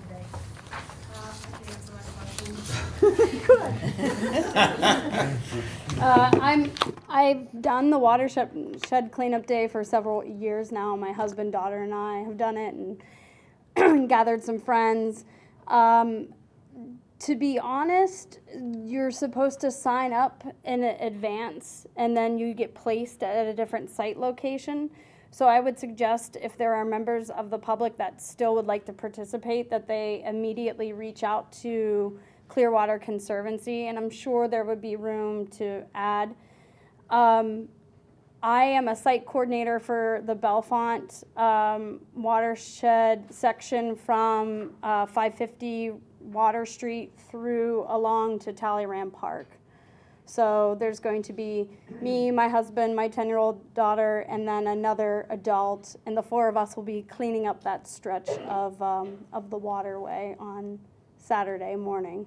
It's really exciting. There is a great deal of trash that comes out of the watersheds all around our community. So it's Trash bags along the railroad last year. So yeah, right. So it's my first year as site coordinator, so I'm looking forward to it. But basically coordinating my family and one other adult. So, but yeah. So hopefully that answers your question. I don't know whether it's too late because they do a lot of organizing in advance. But you're welcome. Gina. I'll just stay here. We have Chief Weaver. Oh yeah, sorry. Chief Weaver, please.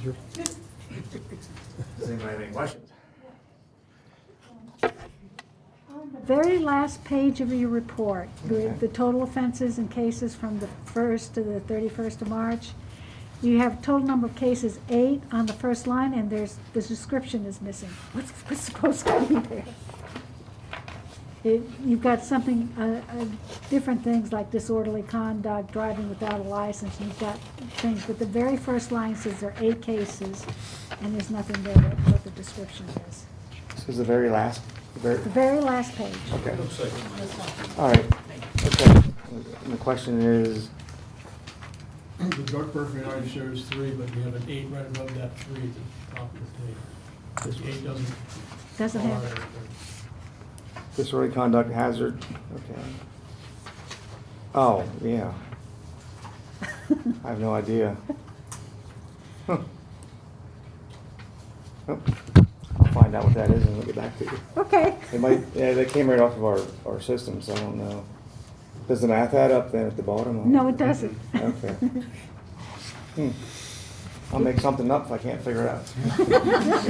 Thank I mean, you. the math adds up if the eight's not there. Right. Right, it adds So up. the math adds up, the 8 looks like it was just Right, something added okay. by, you know. Are there any other questions of the chief before he sits down? Good job. Seeing none, thank you. Okay, now we're moving into the Office of Community Affairs. Gina? see you all again. Everything's pretty standard on there. I did, there's the, I don't know, do you want me to stand here while you guys do your stuff? Huh? Okay. Well, there's a motion to approve the zoning amendment for the building height in the Article 9 Waterfront Business District, Chapter 57540. So you would increase the building height from 65, which was amended in 2019, to 75 feet. I'll call for a motion to amend the building height from 65 feet to 75 feet in the Water Business District. Do I have a motion? Motion by Mr. Johnson, second. I'll second that. Ms. Dan. Discussion? Seeing no discussion, all those in favor of the motion to change the height of a building height in the Water Business District from 65 feet to 75 feet signify by saying aye. Aye. Opposed, same sign. Aye. Motion is approved. Thank you. Next. Okay. In your packet, I included the final updated draft sign ordinance, or I should say the updated draft sign ordinance. What I did here is I highlighted what has changed from what is currently on the books now to what is in the update. So I made that just for so you could go through and see. We did have a public hearing on it at the beginning of council, at the beginning of the meeting. I guess at this point, council can decide whether they want to pass it as it is, or if you want to consider the comments from the public meeting, which there was only one.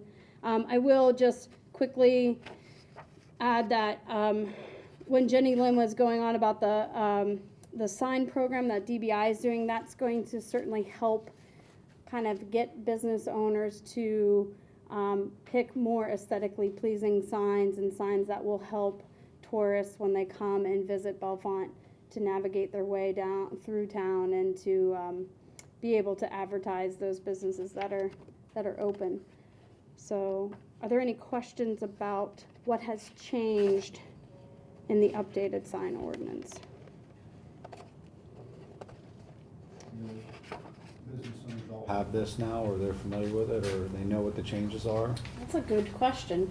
They are aware of that the feather signs would be prohibited in the historic district, and there are mixed feelings about that, but they're aware. And that was the intent of Jenny Lynn being here, was to explain that she's going to be working with business owners to help them transition away from feather signs to signs that would be more appealing, I guess.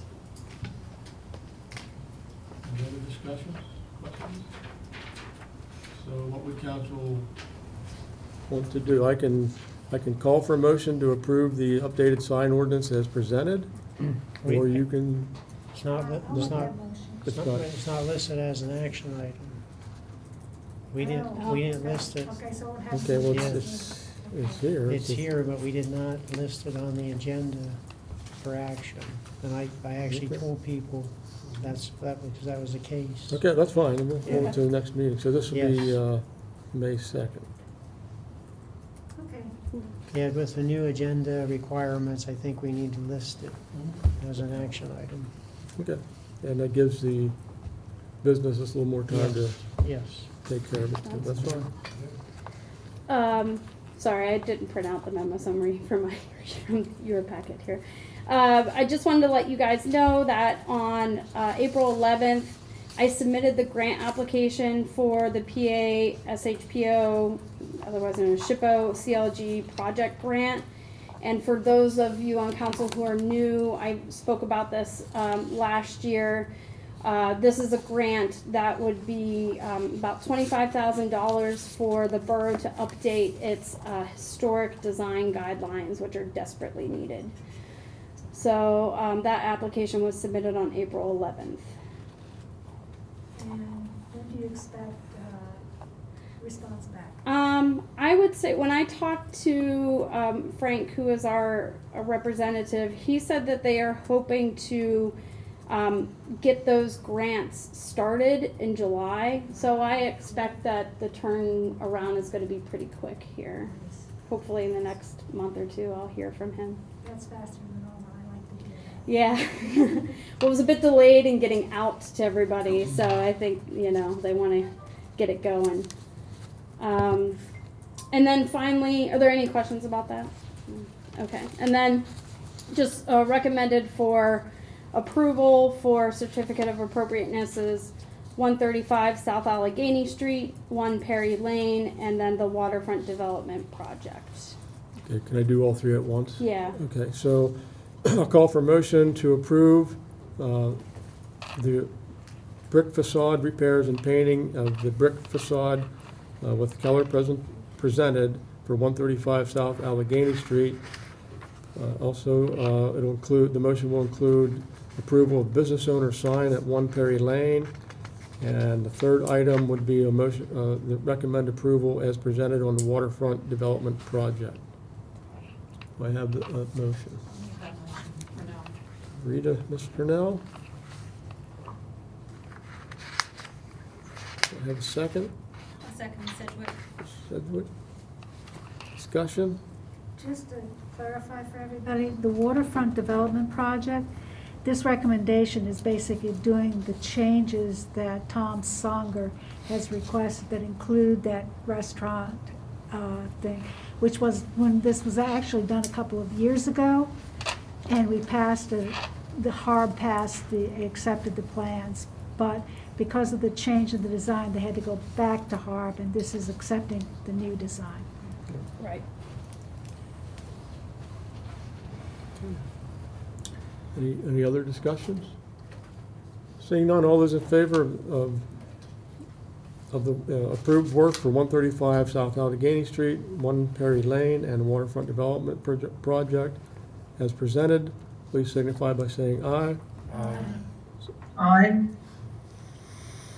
Those opposed, same sign. That motion carries.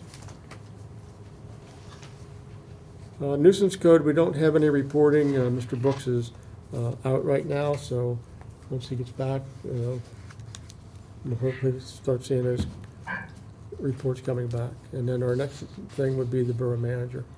I'm sorry, are you? Yeah. Are you done? Any questions for me? I'm Okay. good. Thank All right. you. Thank you. Good job. I'm happy to answer any questions if there are any. Just one, when I was going through your list, there was one that I was kind of interested in. You said that you met with the Center County Foundation regarding the armory on North Spring Street, since that's within my reward. Can you tell us what the gist of that meeting was about? The property, that's the armory up here, it's on the market. They were asking about uses and that kind of thing, and, us potentially relocating offices here and how they would share the building. Everything seemed like it was workable with the current zoning. Okay. So, we're optimistic. I think Gina has a follow-up email because we haven't heard much about the foundation. Right. So we'll see if it's fruitful or not. But It's interesting. yes. Mm-hmm. Thank you. Sure. Any other questions of Mr. Stewart? So we'll move on to liaison reports. We have reports for Bellefonte Environmental Advisory Board, Review Board, reports from the Center County Boroughs Association, CNET Board of Directors, Shade Tree Commission, Union Cemetery Association, the Bellefonte Borough Authority from April 5th, meeting minutes, Center County Airport of March 24th, meeting minutes.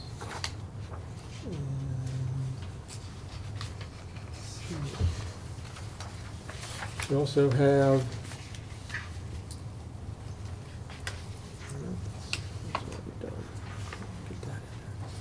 I think that's all we have here for liaison.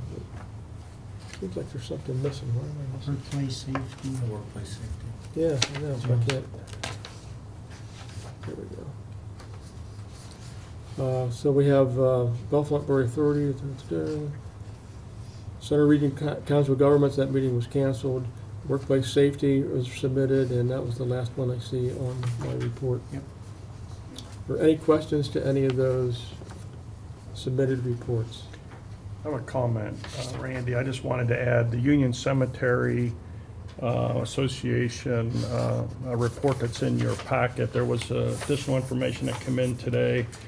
We got some information now. It looks like that the Rockview and Benner Township inmates are going to take care of the lawn care. We're meeting on site Wednesday with them, so that will be a huge relief to the parks crew not to have to take care of that. So That's great. Yeah, that's great news.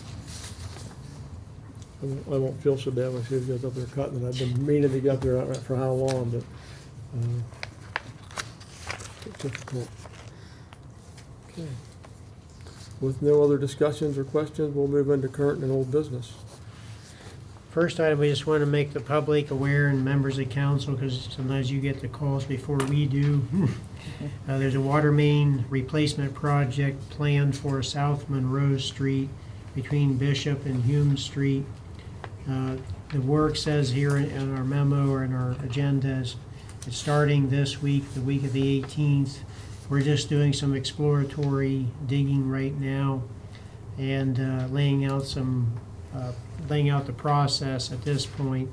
So later this week, of course, weather is always an issue, so we work around the weather and all of that, but it's starting in that area, that stretch of Monroe Street, again from Bishop to Hume Street, and it'll go approximately 8 weeks.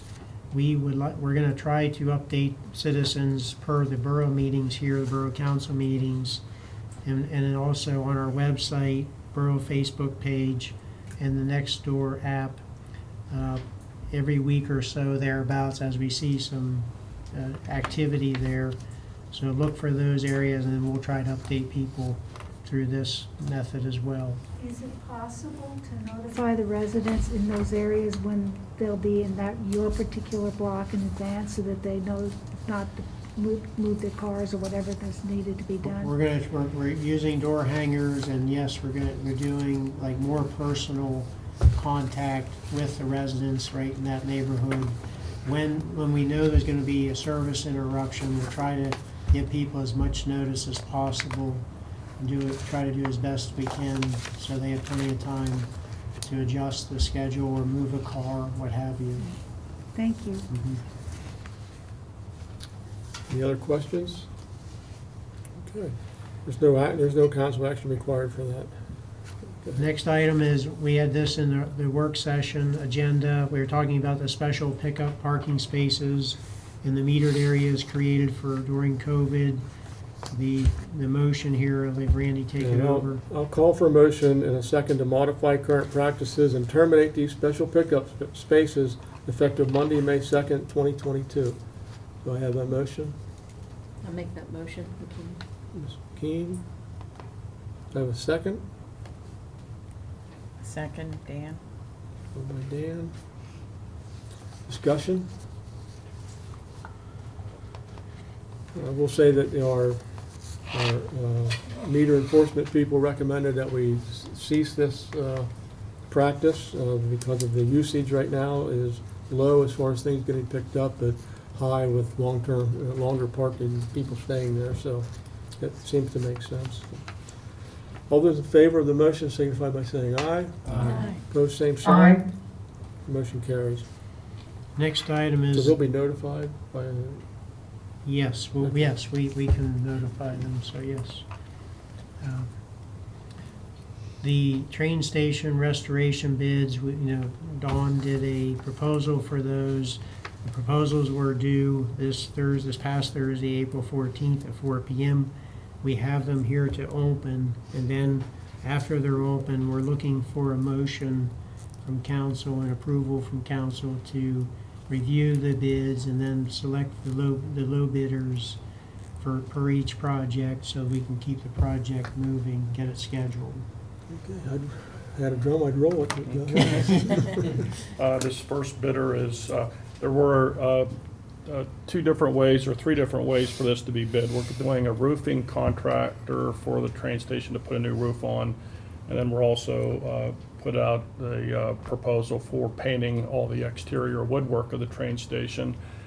So it either could have been, someone could have bid on the painting only, someone could bid on the roofing only, or we could have had a GC that bid on both projects.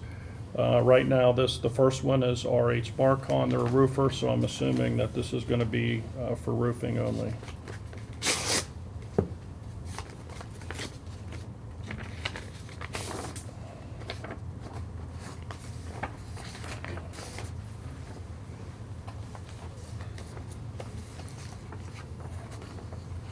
So we're going to go through these. It would be these two here, These two that's here. what they're bidding on. Okay. One would be, we have we put it out as two roofs, an EcoStar rubber roofing or just a general asphalt roofing. So they bid on both of them. Okay, so this is item B, remove and replace the roof according to the listed specification using EcoStar rubber roofing. That would be $107,790. To remove and replace the roofing according to listed specification using 25-year shingle roofing, that cost would be $55,920. And that is from Marcon. Okay, thank you.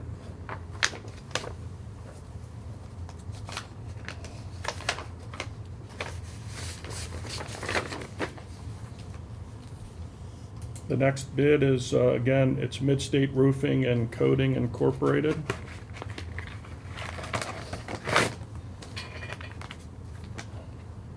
It's secret.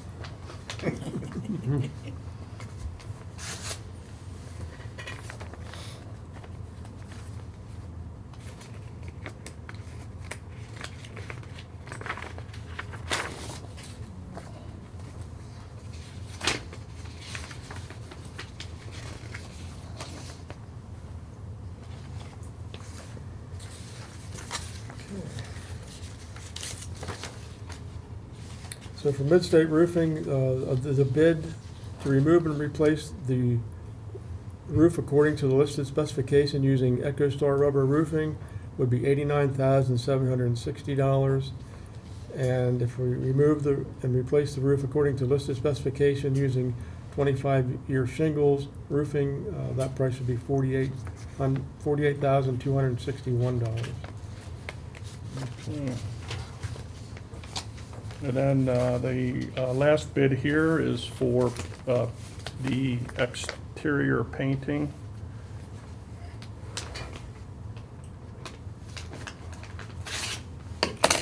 And this is from Roman Works.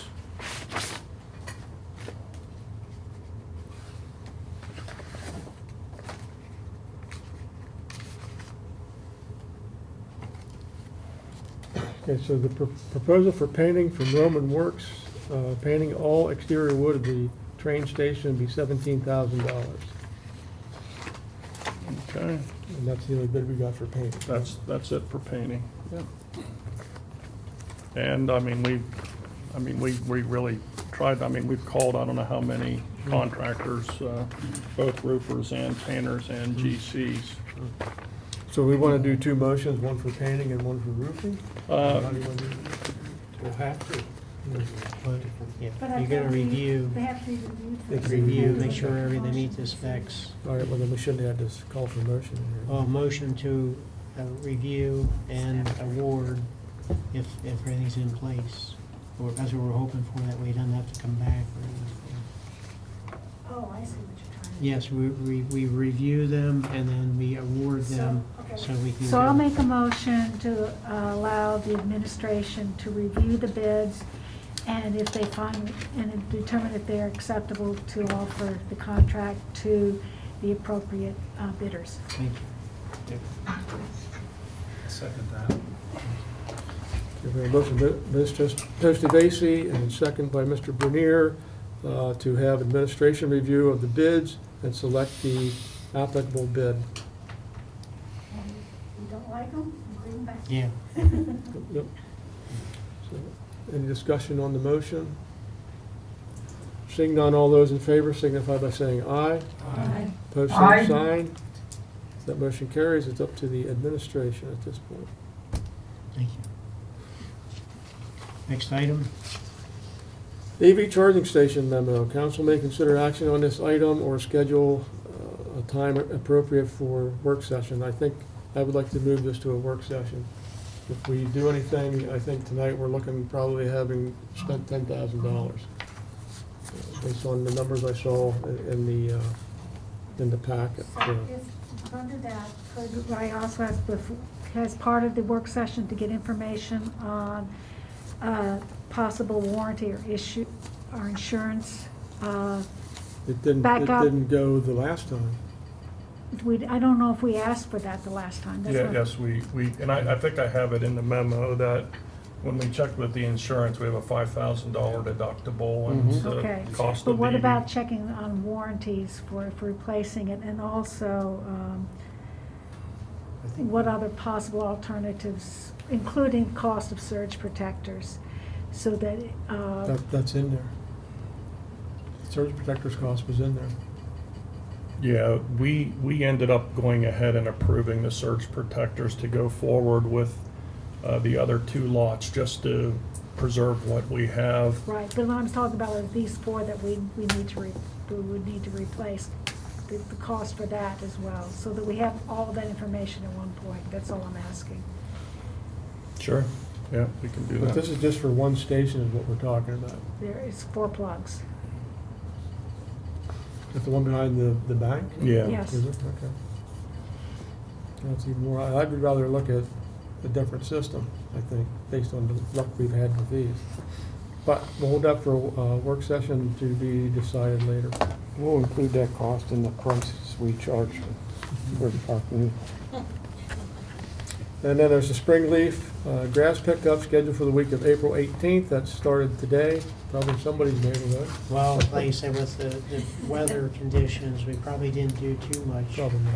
And people probably weren't putting out much, but give us, later in the week, and hopefully the weather improves and people can get material out, and we'll be looking for it. Just make sure the materials go at the curb, and if you're able to take leaves and brushes down to Musser Lane, that's open all week till 2 o'clock and Saturday mornings. Except Friday, it closes at 1. Closes at 1 on Friday. I think we might have changed that, Doug, I thought we kept that to up. be Let's consistent. Let's get this straight now. It's open Because till- a guy called me, I said, no, 1 o'clock. I think it's open till 2. Okay. Thank you, Don. Thank you. We'll go into new business now. Yeah, go ahead. We have listed on the agenda, the Boroughs Association Annual Conference is coming up.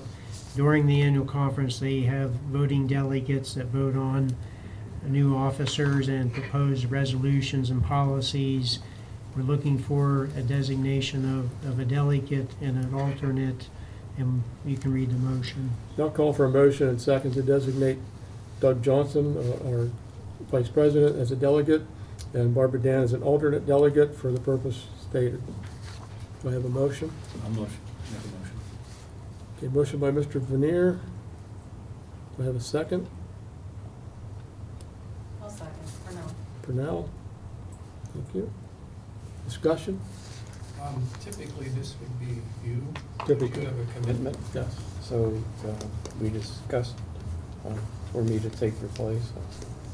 That's sort of why that's happening. That's why, yeah, I mean, that's what I based it on, yeah. I could have, put names in a hat, but the way I've read that is if the president couldn't be there, then the next one in line would be there. If it would have been, so.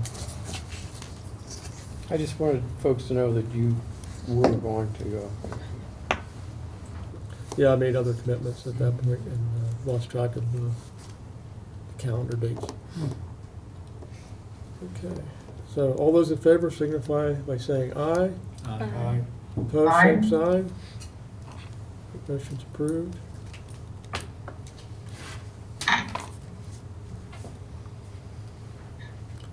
Bellefonte Borough on April 13th received an award from the PA Department of Community and Economic Development for promoting economic development with the work related to the Gamble Mill grant to loan and the Waterfront Walkway Project. A special thank you to Don Holderman for his work behind the scenes. There's no council action except this.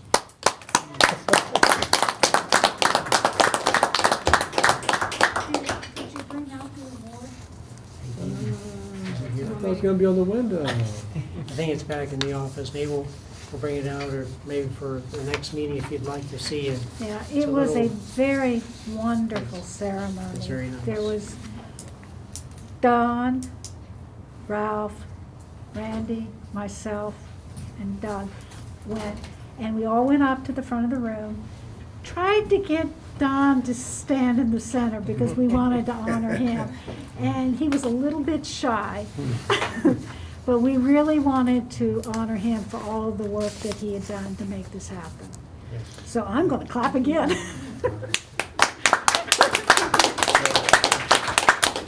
Like I've always said, first of all, Ralph took the time to put the award in. We had a lot of help from our attorney. I mean, Rod Beard put together really the bulk of that application when we did it. So like everything else we do at the borough, it's everybody working together to make anything happen. But you know, I do appreciate the thank you, and but it was a team effort. Oh, there it is. Thank you, Jean. Here's the award. Hard to read from this. Thanks. And you got taken out to the hot dog, didn't you? Costco hot dog. He doesn't have his new time. He I'm doesn't not have his gonna new read the time. proclamation. It's too long. I also wanted to add to that, Ooh, there's the proclamation. Nice. This is right in front of my desk in the office if you want to come look at it. That's really nice. Thank you, Tina. We were lucky enough to spend some time with Representative Benninghoff. So we had some time to meet one-on-one with him.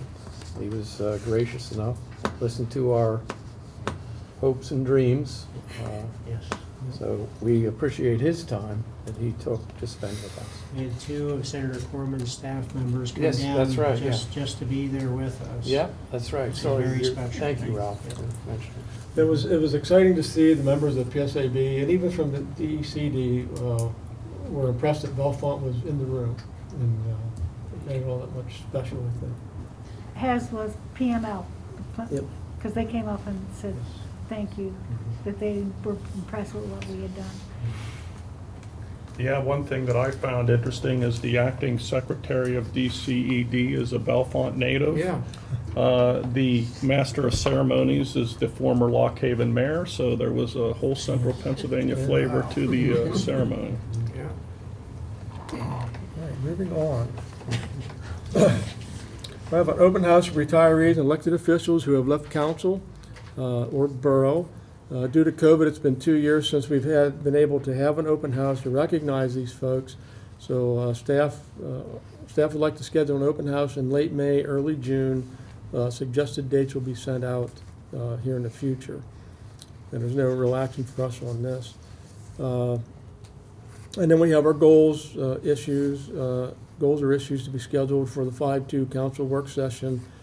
And that information is there. If somebody wants to add an item to a work session, you can let us know tonight, or you can send me an email and we'll put it in. But right now, May work sessions are pretty full.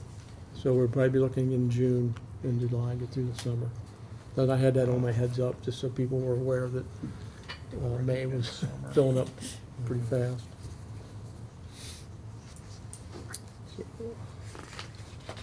That leads us to public comments. So are there public comments on items not on the agenda? Yes. Okay, just need you to give us your name and address and what you're speaking to. My name is Lisa Dropka. I am the infamous owner of the Robin Street Summit property. I wasn't going to speak tonight, but Mr. Stewart discredited my property twice, and I feel like I need to address council about it. I bought the property 4 years ago. I did have one problem. The police were called. I was not given a citation. I asked the people to leave, and they left within 2 hours. I'd like to say that I invite you guys to look at my website. I wanted to say this now so you can't think that I changed it in any way. I've addressed a lot of concerns that you guys keep going round and round about. If you go on my website, when someone books with me, they have to watch a video of the exits and all the safety so that they can see all the safety that they need, exits and everything. They have to sign a paper saying that they watched the video. I also make them sign a listing of everybody that's going to be in the property with their name, telephone numbers in case I have any problems. So I address those two things with safety, I think, without me having to be there. The other thing I'd like to say, oh, and I'll give you my, right now I'll give you my website. It's highchaparral.com. It's HIGHCHAPARRALLC.com. The other thing particular to my property is I'm in a wind tunnel and I have a neighbor that doesn't like me being there. So I installed $8,000 worth of trees in the only open area on my property. The other thing that I address, which I think would be very important for all Airbnbs, I pay $20 a month and I have an app on my phone that monitors the decibels. So I have one out in the front of my yard and one in the back of the yard and one in my house, inside the house. So if there's any noise, I know before the neighbors know, or simultaneously because it goes off on my phone. And I have a history of, and it gives me a daily, almost hourly account for all the noise. It doesn't say what it is, but it shows the noise. So I think that is important. I guess my question to council is, why are we, I think Airbnbs have a value in Bellefonte. We have no hotels, and some people don't like to stay in hotels. And it seems like, for the hotel, we're rolling out the red carpet and saying, we're going to give you tax incentives, we're going to do all this for you. And then Airbnbs are discouraged. And I think there's a place for both. And I think if we want Bellefonte, and I grew up here, I have a business here, I live in State College, but I still care about Bellefonte. And when I bought this building or this house, I thought I was doing something good for Bellefonte. Giving people a place to stay. And I bought it right in the middle of all my relatives. I have 6 relatives within a block of my house, my Airbnb. Why would I buy something in the middle of my family that is keeps being disparaged like it's some sort of flop house when it's a really nice house? I mean, it's a premium property. And I just don't feel that it's getting conveyed that way to council. So I asked you guys to please consider what value Airbnb has and to give us the same respect that you give Tom Songer with his hotel. Thank you. Respond. I'm only repeating what happened at the Planning Commission, and I was answering a question about known complaints. You can't deny that, Lisa.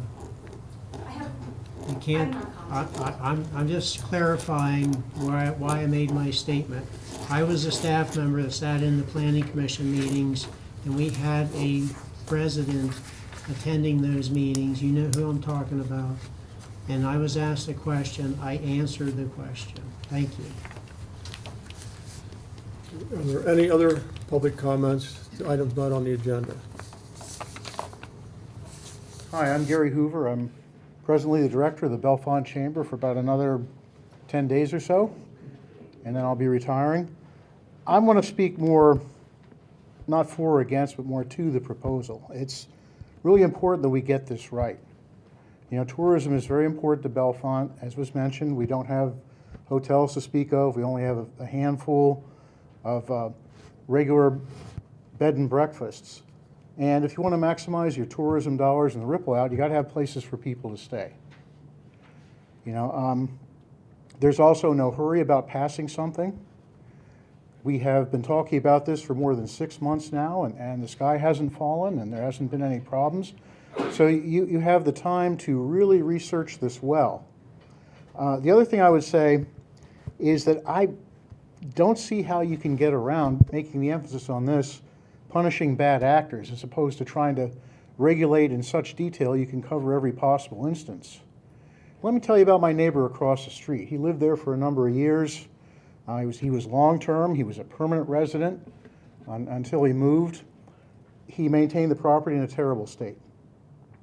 He had a junk car in the front yard.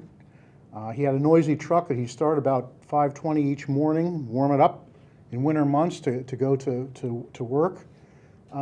He had like one of those Wile E. Coyote outlines that would appear on his garage door that was the shape of the front of his car that he would periodically drive into his garage. He had a bunch of people coming and going, a lot of them that we didn't know. The point here is that bad behavior is bad behavior, whether it's for a renter or a permanent resident. And if you make something too complex and try to cover any instance, you're going to give our town the reputation of being anti-business and over-regulatory. And at a time when things are on the uptick for Bellefonte, a lot of interest in new businesses starting here, a lot of visitors coming in, I don't think we want that. So I urge you to take the time and really research this well. We have a spread. How many Airbnbs do we have? Well, it's maybe somewhere between 15 and maybe somewhere between 40. We don't really know. Bellefonte does have a lot of similarities with Gettysburg, except our battlefield is the croquet tournament every year in Talleyrand Park. But Gettysburg has a bunch of hotels downtown, so they can afford to take a more restrictive approach than we can at present. So as Lisa mentioned, there are ways to get around not having an owner occupied, to make sure that things are on the up and monitored. It doesn't have to be a proscription of Airbnbs. They do have a place. I can tell you the Bellefonte Chamber has 250 members, thereabouts. It includes hotels, Airbnbs, regular B&Bs, businesses, citizens, and no one has brought to our attention any large volume of problems with Airbnbs. I also sit on the board of the Happy Valley Adventure Bureau, and it's the same thing. It's an expanded type area, and no one has brought to their board the attention that there are big problems with Airbnbs that require regulation. So that's what I want to urge you to take the time to do a very deliberative process, look into it, and as a last thing, preserving the feel or the sanctity of neighbors is not an operational concept. It's very subjective. And I caution you that those kinds of things were code words back in the 60s and 50s for keeping minorities out of neighborhoods. So you want to be very, very careful how you phrase things, because we don't want that reputation either. And thank you very much for your consideration. Are there any other comments under public comment, not on the agenda? Okay. Seeing none, do I have a motion to adjourn? I'll make that Motion motion. by Mr. Bernier. Do I have a second? Second. All those in favor? Aye. We are. Aye.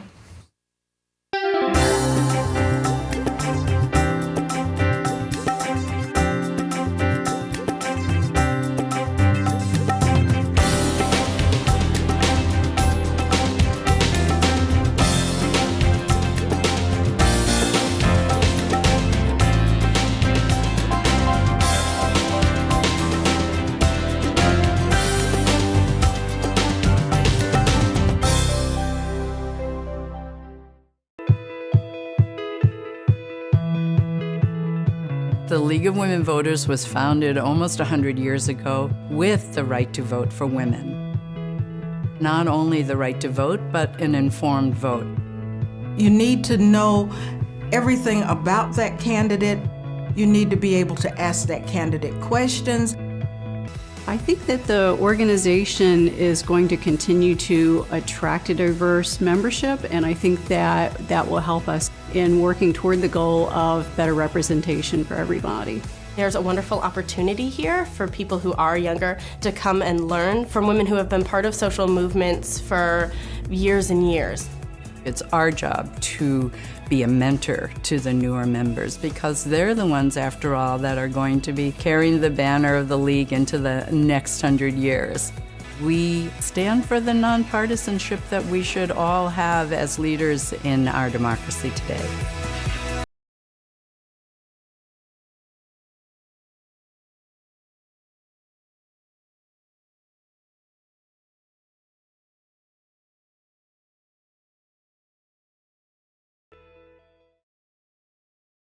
Nittany Valley Charter School is a public tuition-free elementary school located in State College, serving students throughout Center County. Chartered since 1998, we provide small class sizes to allow for a whole child approach to learning, where teachers can individualize instruction based on the student's needs. We value the benefits of daily physical activity and time outdoors. Our weekly field trips provide for hands-on learning and experiences outside the classroom while fostering environmental responsibility. Our school is a proud community of parents, students, and teachers working together to provide a unique and exceptional educational experience.